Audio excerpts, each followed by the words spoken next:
A story of power, betrayal, hidden plans, and a love that refused to die. Before we begin, every kingdom has a story it tells itself. A story about who the strong are, who the weak are, who deserves the throne and who deserves to live in the shadows. And sometimes, the most dangerous person in any room is the one everybody decided to stop watching. This is one of those stories.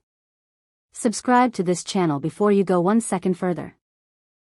Because what you are about to hear will make you question everything you thought you knew about power, patience, and the kind of love that does not ask for permission. Drop your city in the comments. I want to know where my pack is watching from tonight. Let us begin. Nobody announced the moment the world changed. There was no crack of thunder above Brock Hall that night.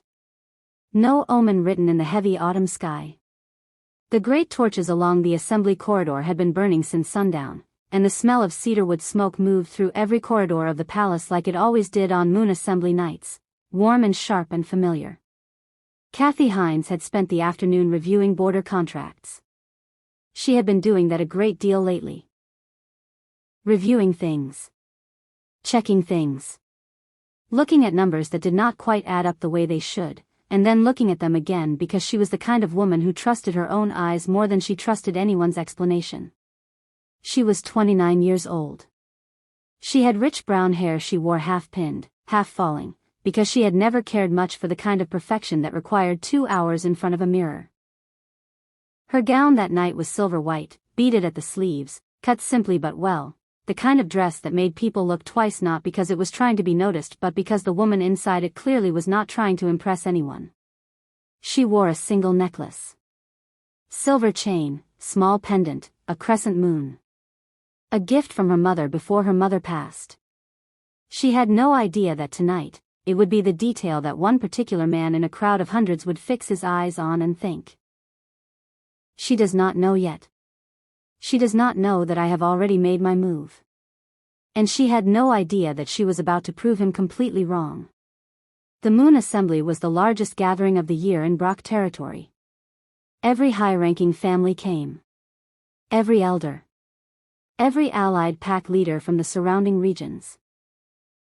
Vernon Brock, Alpha King of the territory and ruler of 300 square miles of the most strategically important land in the northern region, sat at the center of the great hall on a raised platform with his council around him. Vernon was tall. Dark-haired. He wore a black military coat trimmed with gold, the kind of coat that commanded every room he entered and was designed to do exactly that. He had a short, neat beard. Strong jaw. Dark eyes that people called commanding when they admired him and cold when they did not. He had ruled for 8 years. For 6 of those years, Kathy had stood beside him. The pack believed Vernon was a strategic genius. That the territory's growth, the new trade alliances, the reformed border agreements, the reduction in pack conflicts over the last 4 years, all of it was the result of his vision. Only a small number of people knew the truth. Vernon Brock was strong. He was brave. He was an exceptional warrior and a man people followed without needing to be asked twice. But the mind behind the kingdom's rise was Kathy's. She had never asked for credit. She had never needed it. Power, real power. She had learned from her father long ago, does not announce itself.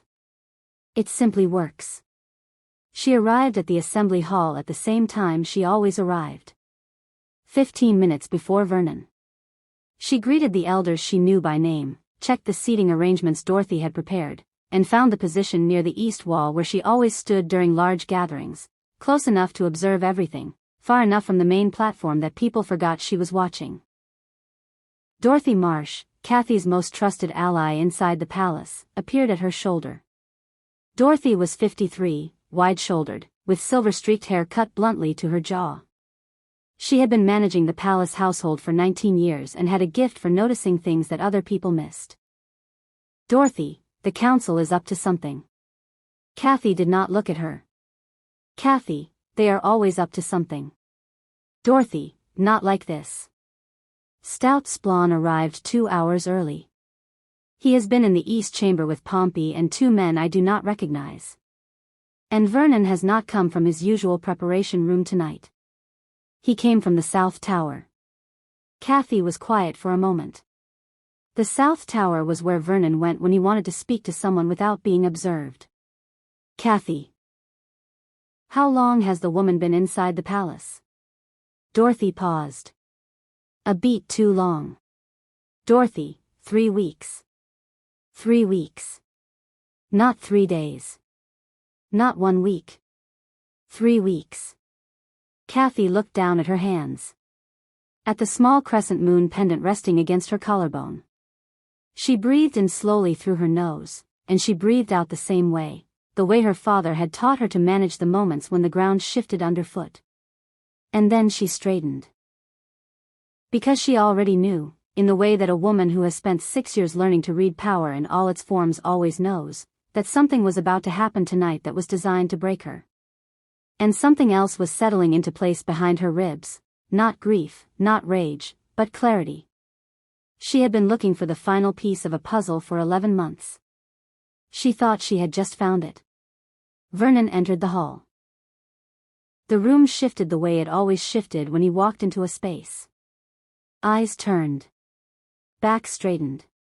Conversations softened. He moved through the crowd with the controlled ease of a man who had never once in his adult life doubted his right to occupy whatever room he entered. He did not look at Kathy. That was its own kind of answer. He walked to the raised platform, and beside him, her hand resting on her full, rounded belly, walked a woman in a deep crimson gown that glittered at the sleeves. She had long dark curls, a small gold crown threaded through her hair, and the careful walk of someone protecting something precious. She looked straight ahead, as though she had been coached not to make eye contact with anyone in particular. Her name was Irma Hill. And by the time Vernon reached the platform and raised his hand for silence, every wolf in that hall already understood what was happening. Vernon, before we begin the formal business of the assembly, I have an announcement of personal importance to this kingdom. Irma Hill carries my heir. She will be recognized and honored as such, under the full protection of the pack and the crown. He did not look at Kathy once during the announcement. The crowd did not move for 3 full seconds. And then it erupted. Murmurs. Gasps.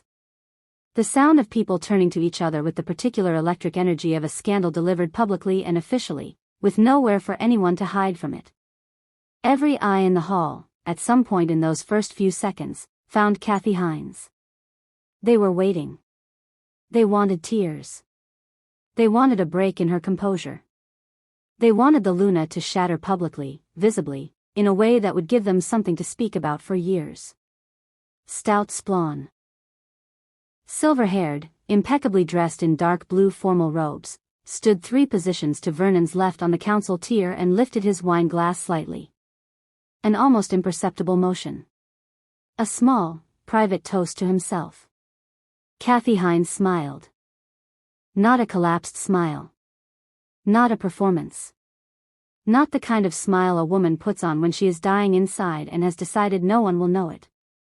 A slow, deliberate, quiet smile. The kind that sits behind the eyes before it reaches the mouth. The kind that belongs to a person who has just been handed confirmation of something they have been working to prove for a very long time. Stout Splawn's hand stopped mid-motion. He looked at the wine glass in his hand. Then he looked at Kathy. Then he looked away, very quickly, and his jaw tightened so slightly that only someone watching for it would have seen it. Dorothy, standing 2 feet behind Kathy's shoulder, went very still. Because Dorothy knew Kathy Hines better than almost anyone alive. And Dorothy knew that smile. That smile meant Kathy already knew something. That smile meant Kathy was not reacting to a surprise. That smile meant the game had already begun. And Kathy had been playing it for months. Subscribe to see how this unfolds and comment where you are watching from. I will love to say hello to you, just to know how far our story is going. The assembly continued. Vernon conducted the rest of the evening's business with the composed authority of a man who had done nothing wrong, or had decided long ago that he would never allow himself to believe that he had. He spoke of trade figures. Border security. the winter grain reports. He signed 3 documents. He accepted 2 delegations from Southern Pact leaders. He did all of it with his hand resting occasionally on the small of Irma's back while she sat in a chair beside the platform that had, until tonight, always been empty, because Kathy had always preferred to stand. Kathy stayed until the formal proceedings ended. She spoke to 3 elders. She smiled at the right moments. She gave nothing away to anyone watching for a reaction. And when the assembly formally closed and the crowd moved toward the dining hall, she walked in the opposite direction. Her private study was on the 3rd floor of the palace's eastern wing. A room most people had never been in, tucked between a records archive and a disused ceremonial room, accessible by a staircase that was not on the main palace map because Kathy had quietly arranged for it to be left off when the map was redrawn 4 years ago. She had understood even then that certain kinds of work require a room nobody knows exists. Dorothy was waiting inside when she arrived. "Dorothy, say it." "Kathy, 11 months ago I noticed the first discrepancy. A border trade record that had been altered. Small change. The kind of thing you might overlook if you were not specifically looking for it. But I was looking." "Dorothy, looking for what?" "Kathy, for the reason Vernon has been making decisions that do not match the person I have known for 6 years. Small decisions at first. Positions on council matters that felt slightly off. A coldness toward our southern allies that had no strategic reason behind it. Then larger things. The vote on the Reed family elevation, reversed at the last moment without explanation. The sudden disinterest in the border road repairs we had planned for 2 years. Dorothy. You thought someone was influencing him. Kathy, I thought someone was redirecting him. Deliberately. Carefully. The way you redirect a river. You do not stop it. You simply adjust where it flows. Dorothy was quiet for a moment. Dorothy, and tonight? Kathy, tonight I watched Stout Splon toast himself before the crowd reacted. He knew what Vernon was going to announce. He arranged it. Or he engineered the conditions that made Vernon believe it was his own idea. Kathy moved to her desk and pulled a leather-bound record folder from the bottom drawer.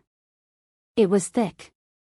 Dense with carefully annotated pages in her own neat handwriting, each page marked with small tabs of colored ribbon, each ribbon a different thread of the same investigation. Kathy, the announcement tonight was not about Vernon wanting to acknowledge a child. It was about removing me from the picture. Someone needs me out of this palace. Someone needs me gone before I find what I have been looking for. Dorothy, and have you found it? Kathy set the folder on the desk and opened it to a page she had bookmarked 3 days ago. Kathy, I have found the edge of it. And now I need to find the rest. 3 floors below, in the palace's west dining room, Stout Splon sat at the long table and ate his meal with the calm of a man who had convinced himself the evening had gone exactly as planned. He spoke pleasantly with the council members around him. He drank his wine at a moderate pace. But twice in an hour, he glanced toward the corridor. He was waiting for news that Kathy Hines had been seen crying, or packing, or requesting a private meeting with Vernon to beg. The news did not come. And Stout Splon, who was 61 years old and had been manipulating outcomes in powerful rooms for 35 of those years, felt something he had not felt in a long time. Uncertainty. 3 days after the assembly, a delegation arrived from the Western Territories. The Western Territories were the second largest pack region in the Northern Range, and their relationship with Brock Territory had been formally neutral for the past 4 years, not enemies, not exactly allies, occupying the careful, watchful space between the two. Their alpha was a man named Junkins Blackburn. Kathy had read his file before she had ever met him. She had read everyone's file. Junkins Blackburn was 34. Broad-shouldered, with dark hair worn slightly longer than most alphas kept it, and the kind of stillness about him that spoke less of laziness and more of a man who had learned long ago that the wolves who talked the most were usually the most afraid of silence. He wore a deep charcoal riding coat, no formal regalia, which was itself a kind of statement. He traveled with 3 advisors and no personal guard, which was another. His eyes were dark, direct, and had the quality of eyes that see more than they acknowledge. He and Kathy met in the palace's second receiving room because Vernon, who would normally have conducted this meeting himself, had sent word that morning that he was occupied with the Birth Preparations Committee, a new committee, formed 3 days ago, that Kathy had not been consulted about. She walked into the receiving room and Junkins Blackburn stood up. Not the automatic rise of a man performing courtesy. He simply stood, and the quality of it was that of a person genuinely adjusting to the presence of someone they had not expected to find interesting. Junkins, Luna Hines. Kathy, Alpha Blackburn. Thank you for making the journey. Please sit. They sat across from each other at the long oak table. His advisors to his left. The seat to Kathy's right, where Vernon should have been, empty. Junkins looked at the empty chair without comment. Then he looked at Kathy. Junkins, I heard about the assembly. Kathy, most people have by now. Junkins, I also heard that you smiled. A beat of silence. Kathy. News travels quickly from this territory. Junkins, it does when people find it unusual enough to repeat. Shall we discuss the border agreements, Luna? Kathy, that is exactly why you are here. The meeting lasted 2 hours. Kathy had prepared for it the night before. Working through the existing treaty language, identifying 3 points of friction that had prevented a formal alliance for 4 years, and drafting a counterproposal that addressed all 3 without requiring either territory to sacrifice its core strategic interests. Junkins listened. He asked precise questions, the kind that come from someone who has already read the documents and is now testing whether the person across the table has also read them or merely summarized them. She had read every line. By the end of the second hour, 3 of the 4 friction points had been resolved. As his advisors gathered the revised documents, Junkins remained seated. His eyes moved briefly to the empty chair again. Then back to her. Junkins, the kingdom would be foolish to lose the person who built these agreements. It was said quietly. Without decoration. Kathy met his eyes for a moment. Kathy, the kingdom will not lose anything it cannot afford to lose, Alpha Blackburn. Safe travels back. That evening, a brief note delivered through a channel that bypassed the official palace correspondence system entirely arrived in Kathy's private study. It read, "If you ever need the kind of help that does not announce itself, I know something about that." Kathy read it twice. Then she folded it into her record folder, between 2 pages she had tabbed with red ribbon. And she allowed herself, just once and privately, to exhale. She was not as alone as she had thought. Louise Farron was the palace's head financial archivist. She was 37, quiet-spoken, enormously precise, and generally regarded by the council members as the most boring person in the palace, which was the best possible thing Kathy could have said about her. Nobody paid close attention to boring people. That was the point. Kathy had placed Louise in the financial archive position 2 years ago. Louise had come from a small Eastern Pac settlement where she had managed the community ledgers for 11 years without a single error. She had never been asked to do anything dishonest in her life and had strong opinions about people who were.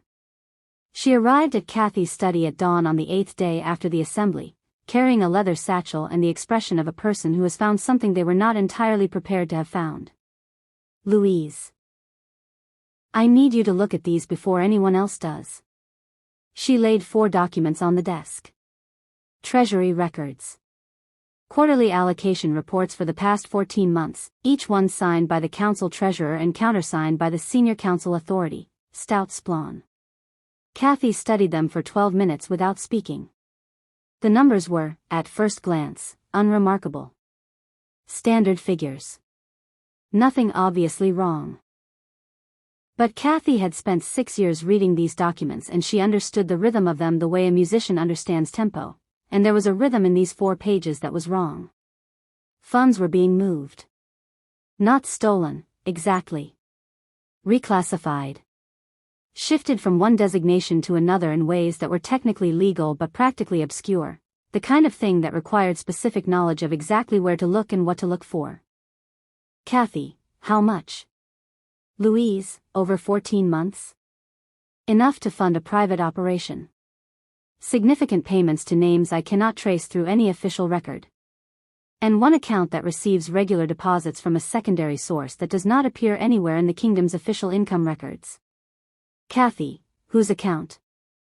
Louise, that is the part one need more time to verify. But the counter-signature on every single document is the same. She did not need to say the name. 2 days later, Morales Trent, a young record analyst Kathy had quietly assigned to cross-reference council documentation, arrived with a discovery that made the financial irregularities look like a single sentence of a very long letter. 3 council voting records from the previous year had been altered. Not forged entirely. Altered. A name changed here. A vote count adjusted there. Small enough that nobody reviewing the final documents would catch it unless they were specifically comparing the originals to the final copies and happened to notice that the ink in certain sections dried differently. Morales, someone changed these after they were signed. I can prove it by the document texture. The original signatures are genuine, but the vote tallies around them were rewritten. Kathy, what decisions did those votes affect? Morales, the Reed Family Council elevation. The Southern Alliance vote. And the border road repair authorization. Kathy set down the page she was holding. The Reed family elevation. The Southern Alliance. The border road repairs. 3 of the decisions she had spent the last year wondering about. 3 decisions that Vernon had reversed or stalled without adequate explanation. 3 decisions that, she now understood, Vernon had never actually reversed at all. Someone else had. On the 14th night after the assembly, someone tried to kill her. It was not a dramatic attempt. It was quiet and professional, which told her more about the person who had ordered it than any dramatic gesture would have. She had been returning from the palace's lower archive at the end of the second evening watch. The corridor was dark. She had sent the night attendant ahead because she preferred to lock the archive herself, a habit of long standing. She heard the breathing 3 steps before the person moved. Not because she was looking for it, but because she had grown up the daughter of a man who had survived 3 attempts on his own life through exactly that quality of attention, and it had passed to her the way certain things pass between a parent and a child who watch each other closely. She stepped sideways into the alcove beside the 3rd pillar. The figure passed her in the dark, close enough that she could feel the displaced air, and when the moment came she did what her father had taught her. She moved fast and precisely. The man who had been sent to harm her spent the next 40 seconds discovering that he had entirely misjudged his assignment. He was not a wolf she recognized. Professional. Well-equipped. Not a common criminal. Hired. She left him restrained in the alcove with enough evidence on his person to be consequential, and sent a very brief message through Dorothy's channel to Junkins Blackburn's most recent contact point. The message said, "Now." Junkins arrived at the palace the following morning under the pretext of returning treaty documents requiring additional signatures. He came alone into the secondary meeting room. Kathy arrived 2 minutes after him and closed the door. "Junkins, are you hurt?" It was the first thing he said. Not what happened. Not what do you need. Are you hurt? She noted it. Kathy, no. The man was professional, but he assumed more than he should have. I need to know if you have intelligence on a financial network operating across the border that does not appear in any official record. He studied her for a moment. Junkins, how long have you been investigating this alone? Kathy, almost a year. Junkins, and you told no one? Kathy, I told the people I trusted. Which is not a long list. Junkins, it is long enough. Yes. I have intelligence on that network. I have had it for 8 months. I have been waiting to find someone inside this palace I could trust with it. Kathy exhaled through her nose. Slow. Controlled. Kathy, then let us stop waiting. That afternoon they worked side by side at the table in Kathy's private study, laying out everything they had each separately gathered, and for the first time in 11 months Kathy looked at the full shape of the thing she had been tracking one fragment at a time. It was larger than she had allowed herself to believe. Junkins watched her face while she read. He did not offer comfort.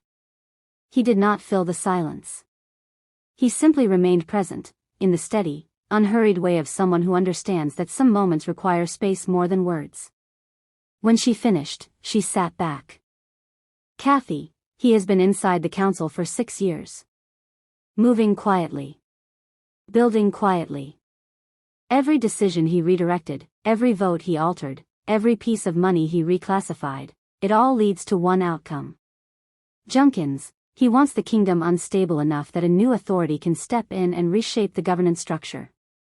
And he wants the person most likely to prevent that out of the way before it happens. Kathy, me. A beat. Junkins, yes. She looked at the documents. Then at him. Kathy, then we need to make sure he believes he has succeeded. For a little while longer. A slow understanding settled across Junkins Blackburn's face. And for the first time since all of this had begun, Kathy felt, if not safe, then at least not entirely alone in a fight that was finally moving in a direction she could control. There was a moment, late in that long afternoon, when the light through the study's narrow window had gone copper and low, and they were both bent over the same spread of documents, shoulders close, the silence between them the comfortable kind that builds between two people who have been through something difficult together.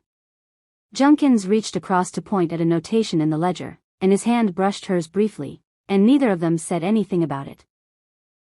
But neither of them moved away, either. Subscribe to see how this unfolds and comment where you are watching from. I will love to say hello to you, just to know how far our story is going. Kathy had studied Irma Hill from a distance for 2 weeks before she asked Dorothy to arrange an accidental meeting.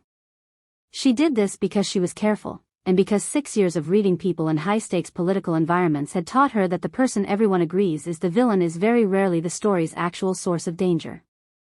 Irma was 26. She had been raised in a small Pack settlement on the territory's eastern edge. The daughter of a minor Pack official with moderate connections and no particular wealth. She had met Vernon 7 months ago at a regional gathering that Kathy had not attended because she had been managing a border crisis in the north that same week. 7 months. A pregnancy timed to a particular window. Kathy found Irma in the palace's south garden on a quiet morning. Irma was sitting on a stone bench in the morning light with a shawl over her shoulders and her hands resting on her belly, looking out at the small fountain with an expression Kathy recognized, the particular loneliness of a person who has arrived at the center of something powerful and found that nobody there is actually their friend. She sat down on the bench beside Irma without preamble. Irma startled. Irma, Luna Hines. I did not expect. Kathy, sit. You should not be moving quickly in your condition. A long silence. Irma, I know you have no reason to be kind to me. Kathy, I have every reason to be kind to you. You are carrying a child who is not responsible for any of this. Irma looked up. Her eyes were reddened from the accumulated weight of weeks. Irma, I did not know about you. Not at first. He told me he was unattached. And then by the time I understood the full situation, I was already. She stopped. Her hands tightened slightly on the shawl. Kathy, who introduced you to Vernon? Irma went very still. Kathy, I am not asking to cause you difficulty. I am asking because I believe someone arranged that introduction. I believe someone specifically chose you and placed you in Vernon's path at a very specific moment. And I think you may have understood that somewhere in the last few months without knowing what to do about it. Irma was quiet for a long time. Irma, his name was Stout Splon. He presented himself as a family advisor. He said there were opportunities for my family if I agreed to attend certain events. He said Vernon was lonely. He said he only wanted to help us find each other. She looked out at the fountain. Irma, I believed him. I wanted to believe him. I was young and flattered and I was manipulated. Kathy, yes. They sat in silence for a while after that. The morning light moved across the stone. Kathy looked at the woman beside her, the woman the entire kingdom had decided was her enemy. and felt the particular clarity that comes from seeing a situation as it actually is, rather than as it has been arranged to appear. Irma was not her enemy. Irma was another piece on the board. And the person moving the pieces had made one critical miscalculation. He had assumed that Kathy, once removed from power, would leave. She had not left. And now she had found every piece he thought he had hidden. Kathy, your child will be safe. I am going to make sure of that. Irma, why would you? Kathy, because the child is innocent. And because what is right does not become less right when the situation is complicated. She stood and adjusted the edge of her silver gown. Kathy, stay close to Dorothy. Trust no one on the council. And do not tell anyone we spoke. She walked back toward the palace.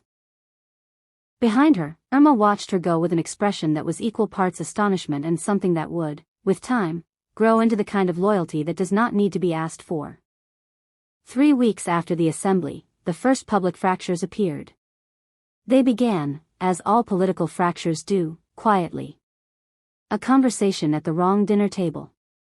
A question raised in the wrong meeting. A family that had always supported Vernon's decisions suddenly finding reasons to be otherwise occupied when votes were called. The Reed family, whose council elevation had been falsely reversed, had received, through a channel they could not trace directly to Kathy, a copy of the original vote record alongside the altered one. They had said nothing publicly.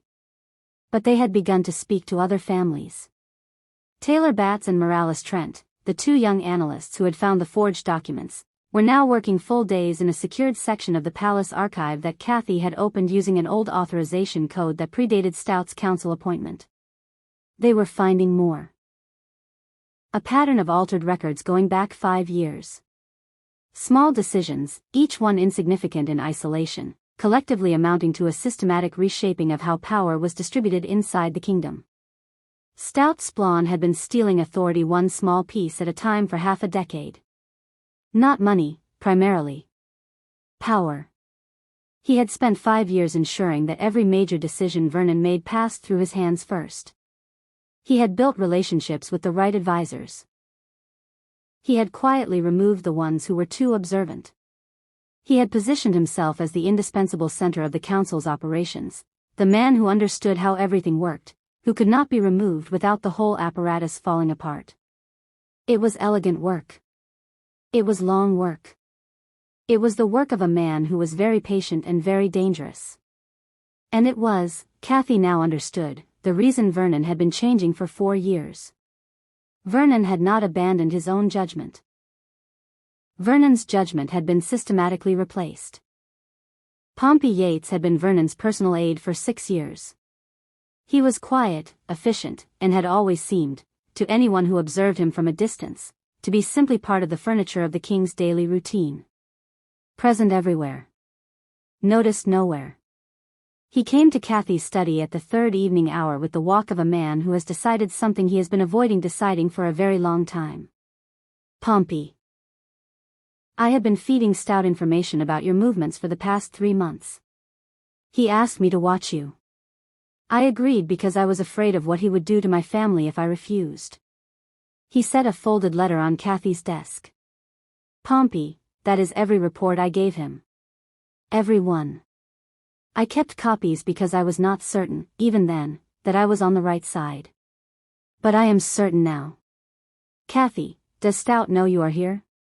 Pompey, no. Kathy, does Vernon know any of what you know? Pompey, Vernon does not know half of what happens in his own household. That is how Stout built it. A long pause. Kathy, you understand that if you help me from this point forward, you will need to stand up in front of every senior wolf in this kingdom and say exactly what you just told me. Pompey, yes. He was afraid. But he was here. Kathy, then sit down. We have work to do. That same evening, a woman named Rhianna Cole, a former palace witness coordinator who had been dismissed 14 months ago, sent a message to Dorothy asking for a private meeting. She arrived with a name. The name of a witness. A man who had seen Stout Splawn personally alter a council document. A man who had subsequently been told by Stout himself that he should leave the territory immediately for his own health. A man everyone in the palace had assumed was gone. He had not gone far. He had been waiting in a small settlement 2 hours east of the palace, for someone to come looking. Rihanna had kept his location for 14 months. They brought the witness in on a moonless night. His name was Arthur Clay. He was 58 years old, a former records clerk who had the look of someone who had spent 14 months in a very small room being afraid, but who had also retained, somewhere beneath the fear, a quality of resolve. He sat across from Kathy, Junkins, Dorothy, and Pompey in the secured archive room and described what he had seen with the flat, careful precision of someone who had been rehearsing this account for over a year. He had witnessed Stout Splon altering a council document at 2 a.m, alone, in the primary records room. He had walked in by accident, expecting the room to be empty. Stout had seen him. And what followed was a conversation Arthur Clay had replayed every day for 14 months. Stout had not threatened him loudly or dramatically. He had spoken quietly. Pleasantly. He had explained, in the measured tone of a man discussing the weather, exactly what would happen to Arthur's family if the wrong story reached the wrong ears. He had been specific. He had been calm. And then he had suggested, still pleasantly, that Arthur might find the eastern settlements more agreeable to his health. Arthur had left the next morning. He had waited 14 months for someone who understood what it meant to fight a man who was pleasant and specific and calm. Taylor Batts laid the final piece of evidence on the table 2 days later. It was a ledger. Not a palace ledger. A private one, recovered through a contact Junkins had cultivated in the financial network Stout had built across the border. It contained, in quiet but unmistakable detail, a record of payments made to a series of individuals over the past 6 years. Advisors moved into strategic positions. Witnesses encouraged to leave. A hired professional whose description matched the man Kathy had left restrained in the palace corridor on the 14th night. Every thread led back to the same source. Every movement. Every altered document. Every redirected decision. Every carefully placed person. The pregnancy, arranged and timed and introduced at a moment designed to maximize distraction and remove the one person who was close to uncovering the entire structure. All of it. One man. Stout Splon. Junkins looked at the evidence spread across the table and said nothing for a long moment. Then he looked at Kathy. Junkins, how do you want to do this? She had been thinking about that since the night of the assembly when she stood in the hall with a smile on her face and Stout Splon nearly dropped his wine. Kathy, publicly. Completely.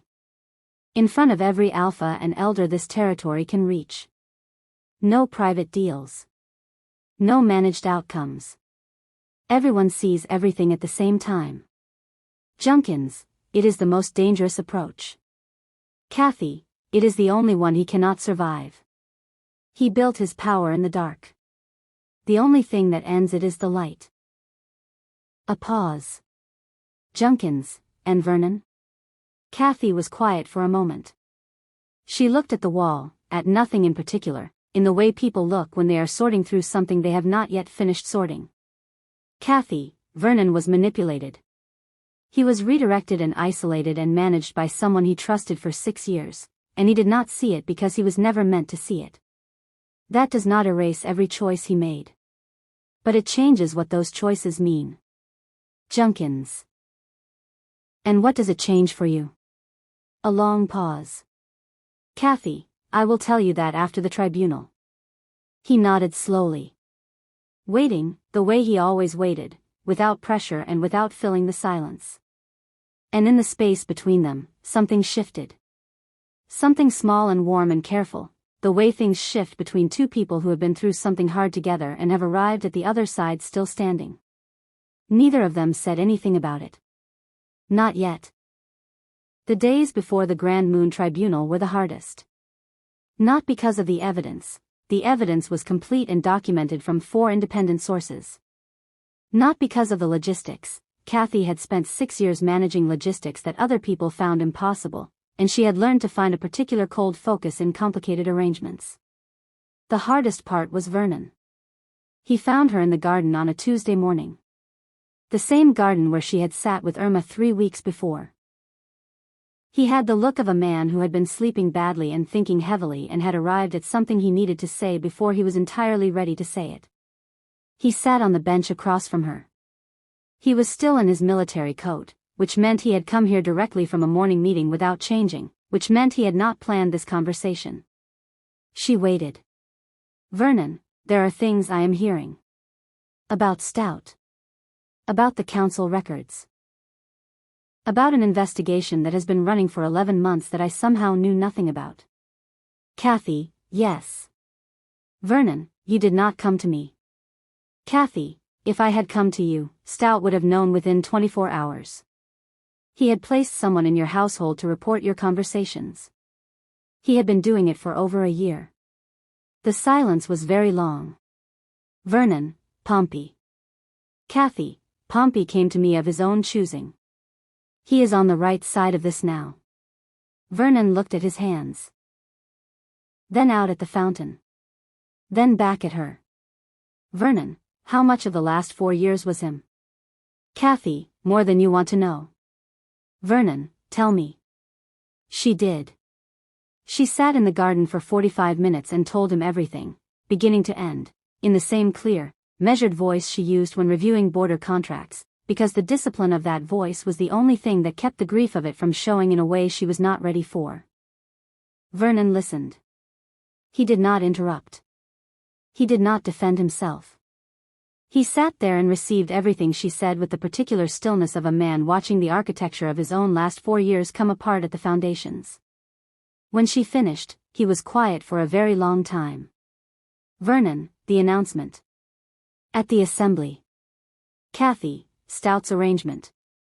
Irma was placed in your path at a moment when you were already being slowly isolated from every advisor except his.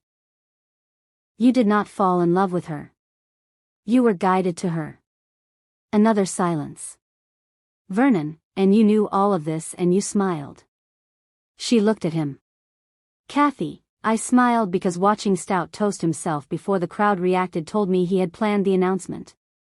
And if he had planned it, it meant the conspiracy was real.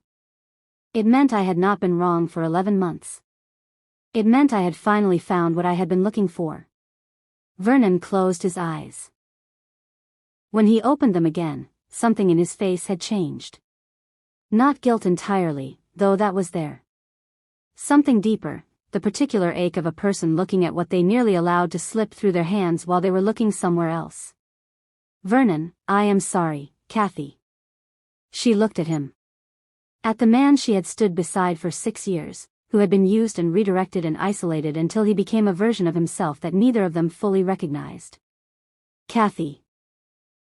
After the tribunal, we will have a great deal to talk about.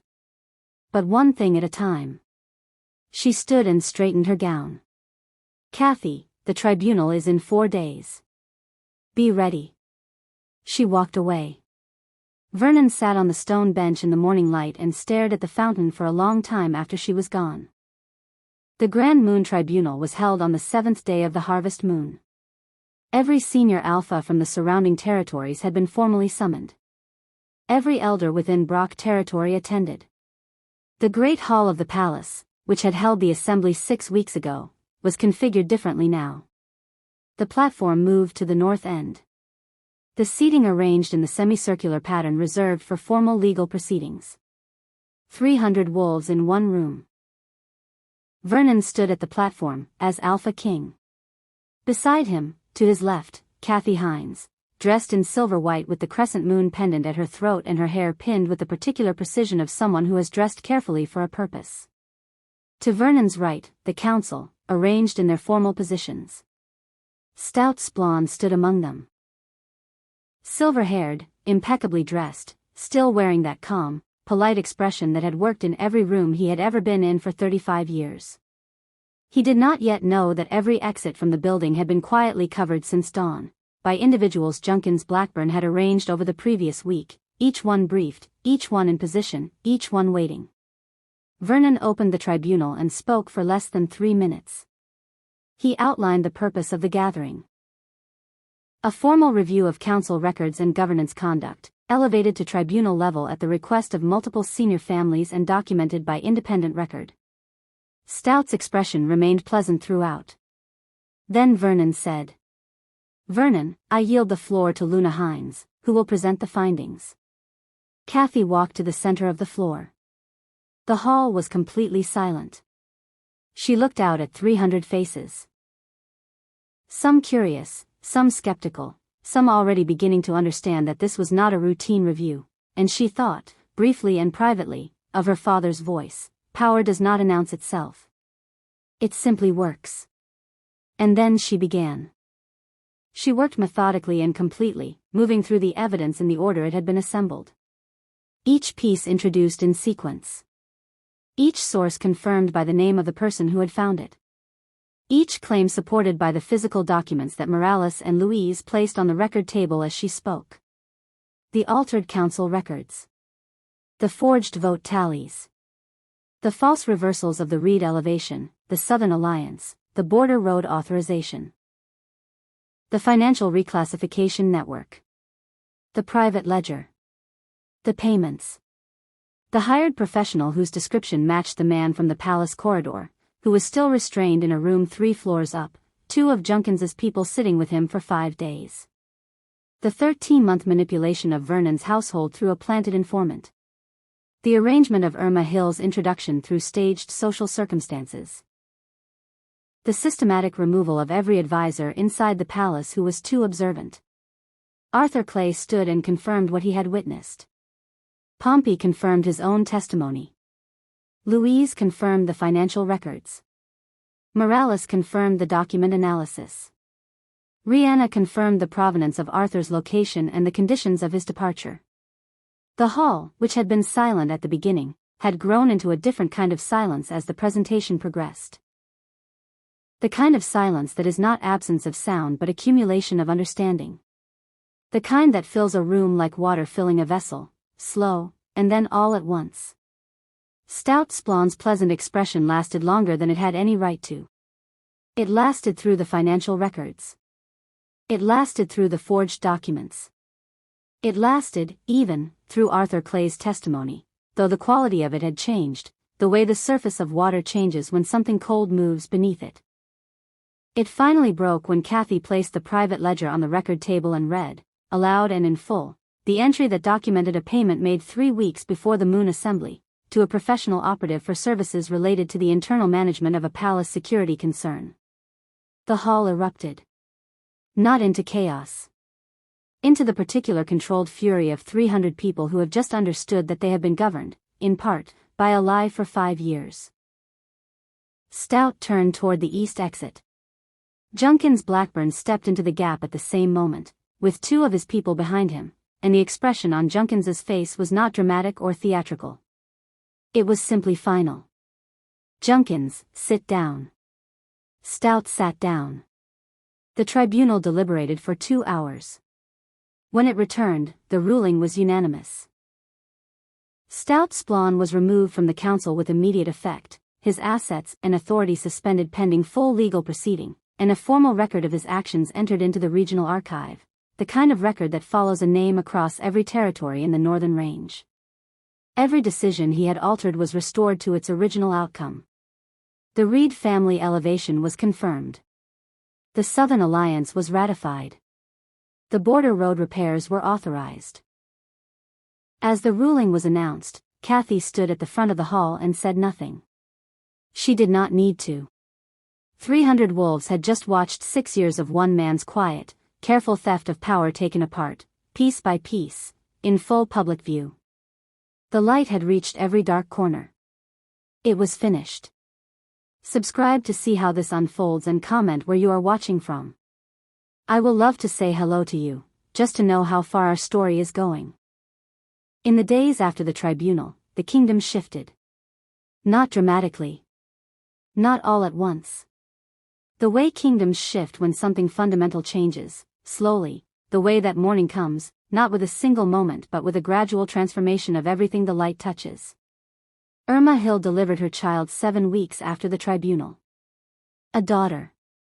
Healthy, dark-haired, with a loud opinion about the world that announced itself within 30 seconds of her arrival. Irma named her Mara, which in the old dialect meant something that endures. Vernon accepted responsibility for Mara fully and formally. He provided for her and for Irma with the completeness and the absence of resentment that Kathy had told him, simply and directly, was what the situation required. He did not need to be asked twice. He understood what he owed. Irma stayed in the territory. Not in the palace. She found a house in the town 2 miles south, with a garden and a view of the hills, and she built a quiet life there with her daughter and with the eventual company of Dorothy, who visited every second week, and a woman from the financial archive named Louise, who discovered that she and Irma shared a dry sense of humor and an affinity for garden work. Mara grew up knowing exactly who she was.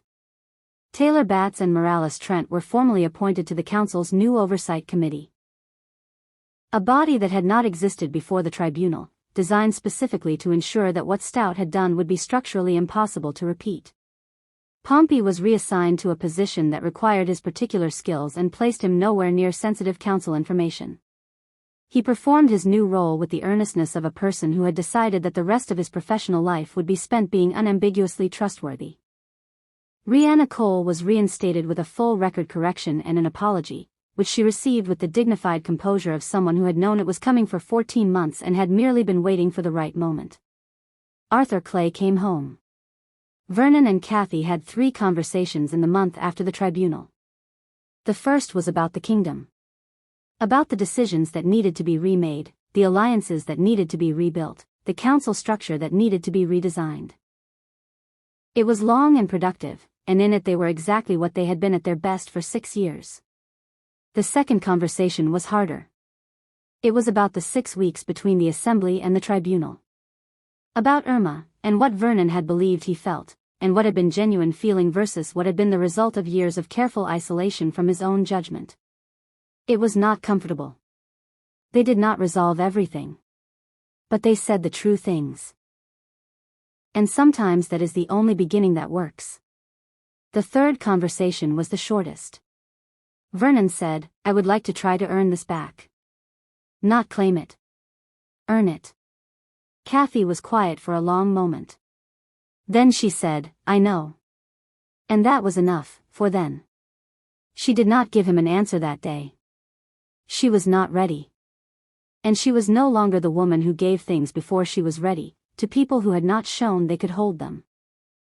Junkins Blackburn returned to the Western Territories after the tribunal with the formal alliance agreement signed and witnessed and in his coat pocket. He had been back twice since then.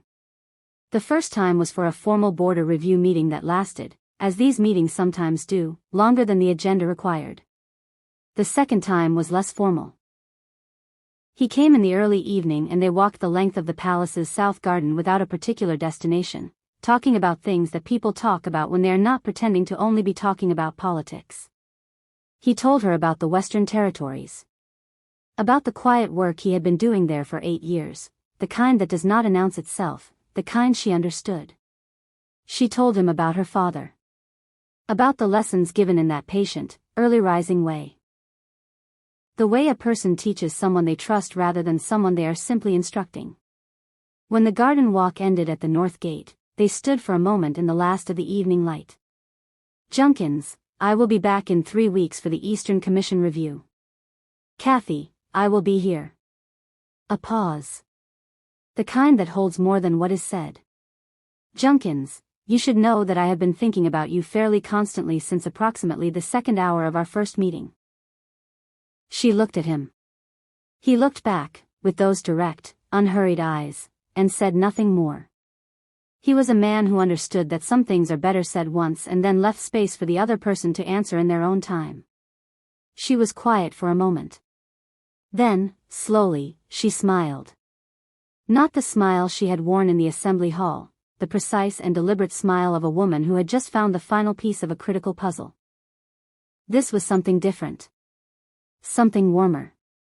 Something that had nothing to do with strategy and everything to do with 2 people standing at the edge of a garden in the autumn light, understanding without needing to say it aloud that they had found something rare.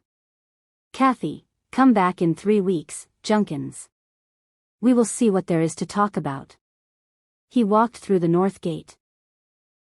She stood in the garden for a while after, looking at the last of the light, at the fountain, at the stone walls of the palace she had spent 6 years helping to build. She thought about her father.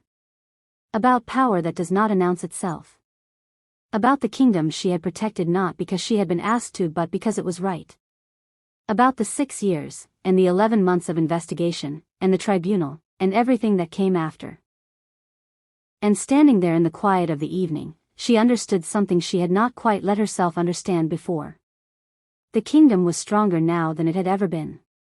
Because it could see clearly now. All of it. Without a shadow over the light. She had done that. Not alone, in the end. But she had started it alone, in the dark. With nothing but a record folder, a quiet room, and the particular refusal to stop looking for the truth that her father had given her as the most important inheritance of her life. The smile that came to her face then was not a weapon and not a performance. It was simply, completely, her own. Asterisk. That is the story of Kathy Hines. And that is why, on the night the entire kingdom expected her to break, she smiled. Not because she had given up. Not because she had decided to accept what was done to her. But because she had finally found what she had been looking for. And everything after that was simply the work. What this story teaches us. Lessons from the kingdom of Kathy Hines. Asterisk. Every story worth telling leaves something behind. Here is what this one leaves. 1. Respect the people who hold things together. For 6 years, Kathy built a kingdom that gave someone else all the credit. She did it because she believed in the work. But the moment she was removed from the picture, the cracks appeared immediately. The people who do the quiet, essential work are rarely the ones whose names are announced at assemblies. They are the ones whose absence reveals exactly how much they were doing all along. Do not wait until someone is gone to understand what they were worth. 2. Anger is a reaction. Strategy is a choice. Kathy's smile was not passivity. It was the active choice of a woman who understood that an emotional response in that moment would cost her everything and a strategic one would cost Stout everything. When someone tries to hurt you with a public moment, the most powerful response is rarely the one they expected. Take the time to understand what is actually happening before you decide how to respond. 3. The real enemy is rarely the obvious one. Everyone assumed Irma was the threat. She was not. The person who poses the greatest danger in any situation is rarely the one standing at the center of the drama. Look at who benefits from the distraction. Look at who arranged the scene. The person doing the most damage is usually the one who appears to be doing nothing at all. 4. Loyalty is not silence. Loyalty is truth. Kathy did not tell Vernon what she knew the moment she found it. Not because she did not care about him, but because protecting him in that moment required patience rather than disclosure. True loyalty is not about making people feel good every day. It is about protecting what they genuinely need, even when that is harder than telling them what they want to hear. 5. Power without accountability destroys itself. Stout built his power over 35 years by ensuring that no one could see all of it at once. The moment every piece was placed on the same table at the same time in front of everyone, the entire structure collapsed. Secrecy is the only scaffolding that kind of power can stand on. Remove the secrecy and the power falls with it. 6. You are not responsible for what people do to you. You are responsible for what you do next. What was done to Kathy was not her fault. But what she did with it was entirely her choice. She did not spend 11 months grieving. She spent 11 months working. The people who recover from betrayal are not the ones who feel it less. They are the ones who decide that the betrayal does not get to write the rest of their story. 7. Trust must be built before it is needed. The finest people in this story, Dorothy, Louise, Morales, Arthur, Rihanna, Pompey, Junkins, were not grand figures. They were ordinary people who chose, at critical moments, to do the right thing when it cost them something to do it. The networks of trust that save kingdoms are not built in emergencies. They are built in the quiet ordinary days before the emergencies arrive. 8. A love worth having is one that sees you clearly. Junkin's Blackburn did not fall for a version of Kathy designed to impress him. He fell for the woman doing the actual work. He saw the real thing, and the real thing was what he found worth caring about. The right people are drawn to who you actually are, not who you are performing to be. 9. Justice done in the light lasts longer than justice done in the dark. Kathy could have handled Stout quietly. She could have moved him out of position without a tribunal, without the public record. But she chose the light deliberately. Because the people he had harmed deserved to see it. Because the kingdom deserved to know. And because justice that is only seen by the people who already know about it is not fully justice at all. 10. Know your own worth before someone else decides it for you. The whole arc of Stout's plan depended on Kathy not knowing how powerful she was.